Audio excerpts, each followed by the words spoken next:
Hey guys, welcome back to my channel, Tales and Tomes with Amy. Today I'm going to be doing my December TBR for 2020. So all the books I intend to at least try throughout this month. And I'm going into it with the intention that I know I probably won't be able to finish all of them, but that I want to try. So my number one priority for this month is, this is the book that was selected by one of the members of my Gothic literature book club. So this is The Little Stranger by Sarah Waters. Again, very typical sort of creepy mansion type of story. As you know, I'm a sucker for that. And it also has one of my favorite tropes of where it's the doctor slash psychiatrist who goes in and tries to figure out, goes to the jail slash asylum and is like, is this person really crazy? Did they truly murder whoever? Like, what exactly happened? And the whole story is a flashback. Like, I love that storyline, from Alias Grace to The Secret Scripture to like all sorts of The Silent Companions. Like, I'm just a sucker for that specific trope. And so this is right up my alley. So yeah, that'll be the first one I'll read. The next one I'm going to read is for my Gothic literature podcast, Sublimely Gothic, which is Carmilla, the novella by Sheridan Le Fanu. And this was actually, I'm surprised how it's not as well known once you get outside the super gothy geek culture that I'm a part of. So Carmilla basically is the story of a female vampire terrorizing, certain people. And this was actually written a good 25 years before Bram Stoker wrote Dracula. And so it's really interesting that it's so obvious that Stoker got a lot of inspiration from this novella, to the point that Carmilla the vampire and Dracula pretty much die in the exact same manner. And so the fact that this hasn't gotten enough attention in modern times, I think, is kind of sad. And especially because Sheridan Le Fanu, after reading Carmilla, I read his main novel that he's most well known for, Uncle Silas, and that's like my favorite of classic literature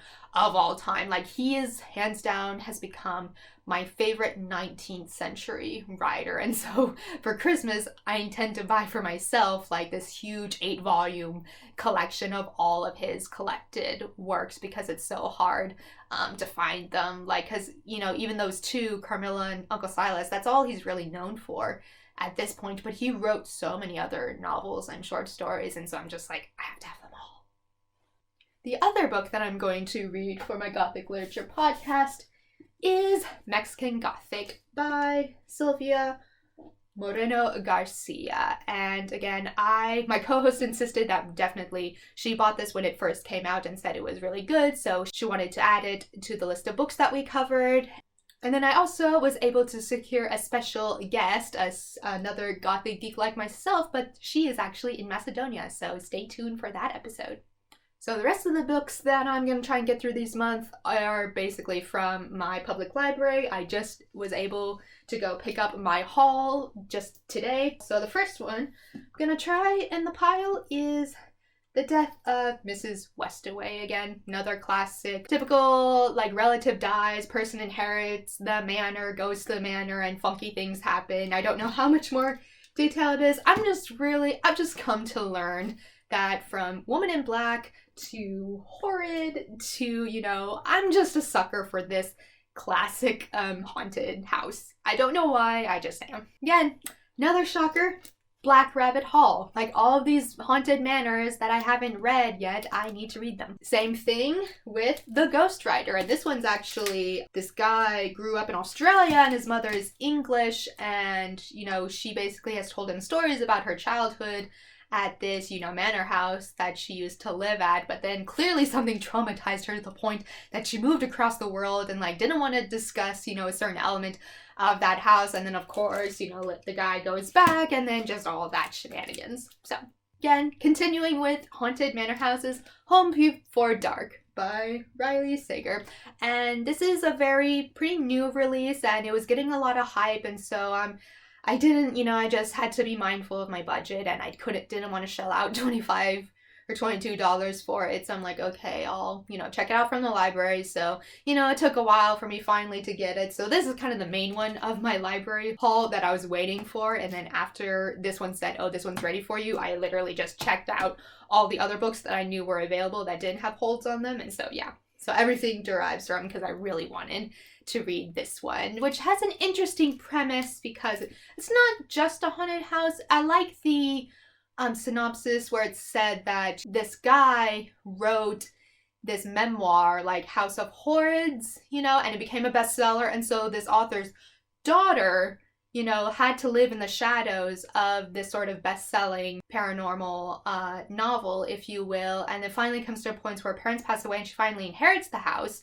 And she's, you know, she's at the point where maybe her dad just like made all of this up and all sorts of things. So she finally goes back to the house, and it's, and again, I believe it's told through a variety of perspectives. It's the daughter's modern perspective, but also the father's, like, what exactly happened, because they only like lived in the house for like 20 days, I think, before they got so terrified that they left. So anyway, so I just thought it was an interesting premise, and I'm gonna give it a go. Moving on from my haunted house Gothic literature is, you know, continuing with all the YA fantasy novels that I have yet to get a hold of. And, you know, in my November wrap-up, I started the 3 Dark Crowns series, and I really, really enjoyed it, so I got the next one, One Dark Throne. This is the sequel, and I intend to finish it, and I intend to go through the whole series, like 2 Dark Reigns and like 5 Dark Fates, and like all of them, because this one's really good. I got really invested in the characters, like almost as much as like Game of Thrones. And then another one in the YA fantasy list, A Curse So Dark and Lonely by Bridget